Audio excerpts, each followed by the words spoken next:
सोचिए आप सब्जी खरीदते हैं,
कर रही है। इसे समझने के लिए थोड़ा पीछे चलते हैं।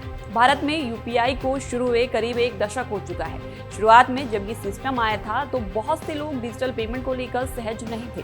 लोगों को समझ नहीं आता था कि फोन से सीधे बैंक खाते से पैसा कैसे भेजें, क्यूआर कोड कैसे स्कैन करें और पेमेंट सुरक्षित है या नहीं। लेकिन धीरे धीरे लोगों ने इसे अपनाना शुरू किया। फिर कोरोना महामारी आई और लॉकडाउन के दौरान डिजिटल पेमेंट की जरूरत अचानक बहुत बढ़ गई। उस दौर में यूपीआई छोटे से छोटे भुगतान के लिए बेहद आसान विकल्प बन गया। इसके बाद यूपीआई का इस्तेमाल लगातार बढ़ता गया। आज स्थिति ये है कि सब्जी वाले से लेकर बड़े स्टोर, ऑनलाइन शॉपिंग से लेकर बिल पेमेंट तक हर जगह यूपीआई नजर आता है।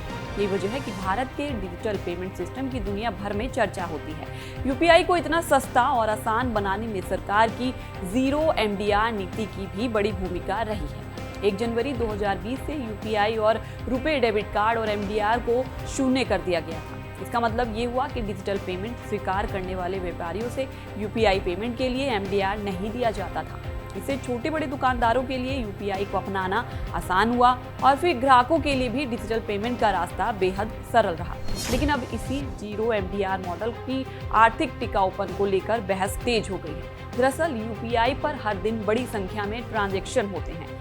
हर ट्रांजैक्शन के पीछे एक पूरा डिजिटल इंफ्रास्ट्रक्चर काम करता है। बैंक, पेमेंट सर्विस प्रोवाइडर और फिनटेक कंपनियां इस सिस्टम को चलाने के लिए सर्वर, टेक्नोलॉजी, साइबर सिक्योरिटी और दूसरी व्यवस्थाओं पर खर्च करती हैं। लेकिन जीरो एमडीआर व्यवस्था में इन ट्रांजैक्शन से सामान्य एमडीआर आय नहीं होती। यही से सवाल उठता है कि आखिर यूपीआई का इस्तेमाल लगातार बढ़ रहा है, ट्रांजैक्शन का बोझ बढ़ रहा है और सिस्टम को चलाने का खर्च भी बढ़ रहा है। तो इस पूरे इकोसिस्टम को लंबे समय तक आर्थिक रूप से मजबूत कैसे रखा जाए? सरकार के सामने इसी वजह से चुनिंदा बड़े मर्चेंट ट्रांजैक्शन पर सीमित एमडीआर लगाने का विकल्प चर्चा में है। लेकिन ध्यान रखिए, अभी इस पर कोई अंतिम फैसला नहीं हुआ है। सरकार जिस कानूनी ढांचे पर काम कर रही है उसका मकसद ये अधिकार तय करना है कि इलेक्ट्रॉनिक पेमेंट के किन तरीकों पर शुल्क लगाया जा सकता है और किन्हें मुफ्त रखा जाएगा।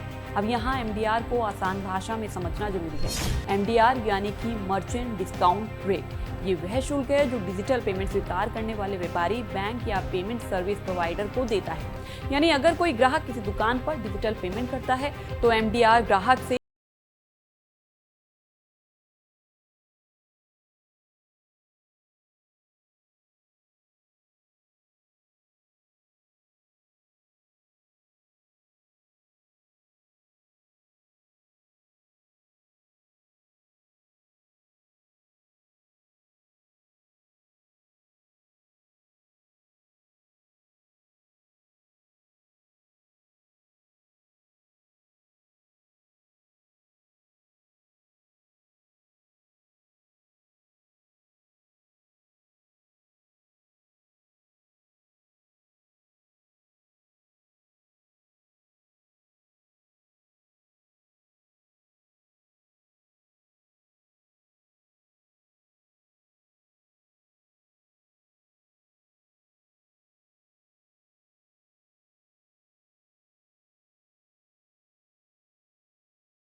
डेटा में है उनका फोकस बड़े मर्चेंट और बड़े ट्रांजैक्शन पर है। एक अनुमान के मुताबिक 2,000 रुपए से ज्यादा की बड़े मर्चेंट ट्रांजैक्शन पर सीमित एमडीआर लगाया जा सकता है। अलग अलग प्रस्तावों में एमडीआर की दर को लेकर अलग अलग आंकड़े सामने आए हैं। आपके दिए गए विश्लेषण में ब्रोकरेज फर्म जेफरीज ने 0.15% से 0.30% तक की दर की संभावना का अनुमान लगाया है। हालांकि इसे अंतिम सरकारी दर नहीं समझना चाहिए। यानी बात ये नहीं है कि हर यूपीआई पेमेंट पर शुल्क लगने वाला है। चर्चा खास तरह के बड़े मर्चेंट ट्रांजैक्शन को लेकर है। अब सवाल आता है कि इस एमडीआर से पैसा किसे मिलेगा। इसका बड़ा हिस्सा उन कंपनियों और संस्थानों तक जा सकता है जो पेमेंट इकोसिस्टम में काम करते हैं, यानी पेमेंट एग्रीगेटर, बैंक, इस पूरे डिजिटल पेमेंट सिस्टम को चलाने वाली कंपनियां। जेफरीज का अनुमान है कि अगर बड़े मर्चेंट ट्रांजैक्शन पर एमडीआर लागू होता है तो इससे पेटीएम, फोनपे और गूगल पे जैसी पेमेंट एग्रीगेटर कंपनियों के राजस्व और वित्तीय स्थिति में सुधार हो सकता है। इसके पीछे तक ये है कि यूपीआई पर ट्रांजैक्शन बढ़ने के साथ साथ सिस्टम को चलाने की लागत भी बढ़ रही है। कंपनियों को सर्वर, टेक्नोलॉजी और साइबर सुरक्षा पर खर्च करना पड़ता है। एमडीआर से आने वाली आय इस इकोसिस्टम को आर्थिक रूप से मजबूत करने में मदद कर सकती है, लेकिन इस पूरी बहस में एक दूसरा पक्ष भी है। जीटीआरआई का कहना है कि भारत को अपनी डिजिटल पेमेंट व्यवस्था में बदलाव किसी बाहर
विदेशी कंपनियां भी भारत के डिजिटल पेमेंट बाजार में बड़े स्तर पर मौजूद हैं, लेकिन दूसरी तरफ इन कंपनियों को यूपीआई के बड़े इंफ्रास्ट्रक्चर, सर्वर और सुरक्षा से जुड़ी लागत उठानी पड़ती है, जबकि जीरो एमडीआर के कारण सीधे एमडीआर रेवेन्यू का रास्ता नहीं थे। अब अगर बड़े मर्चेंट ट्रांजैक्शन पर एमडीआर लागू होता है तो पेमेंट कंपनियों के लिए कमाई का एक नया रास्ता खुल सकता है। यही वजह है कि इस पूरे बदलाव को सिर्फ यूपीआई पर चार्ज की खबर के तौर पर देखना सही नहीं होगा। असल बहस ये है कि दुनिया के सबसे बड़े डिजिटल पेमेंट सिस्टम में से एक को आर्थिक रूप से लंबे समय तक कैसे चलाया जाए। अब इसमें वीजा और मास्टर कार्ड का एंगल भी आता है। यूपीआई और कार्ड पेमेंट के मॉडल में एक बड़ा फर्क रहा है। क्रेडिट और डेबिट कार्ड पर एमडीआर जैसी व्यवस्था मौजूद है, जबकि यूपीआई को जीरो एमडीआर मॉडल के तहत बढ़ावा मिला है। ऐसे में व्यापारियों के लिए यूपीआई एक आकर्षक विकल्प बना। अगर यूपीआई के कुछ बड़े ट्रांजैक्शन पर एमडीआर लागू होता है तो यूपीआई और कार्ड पेमेंट के बीच मौजूद शुल्क का अंतर कम हो सकता है। यही वजह है कि वीजा और मास्टर कार्ड भी भारत की जीरो एमडीआर नीति को लेकर चिंता जताते रहे। अगर यूपीआई पर सीमित एमडीआर लागू होता है तो कई पेमेंट के लिए प्रतिस्पर्धा की स्थिति कुछ बदल सकती है और व्यापारियों के पेमेंट विकल्पों पर इसका असर पड़ सकता है। अब बात उस कानून की जिसकी वजह से सरकार के पास आगे चलकर ये व्यवस्था लागू करने का अधिकार आ सकता है। लोकसभा में payment and settlement system act 2007 में संशोधन से जुड़े विधेयक पारित हो चुका है। इस संशोधन के बाद केंद्र सरकार के पास ये तय करने की कानूनी क्षमता होगी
पेमेंट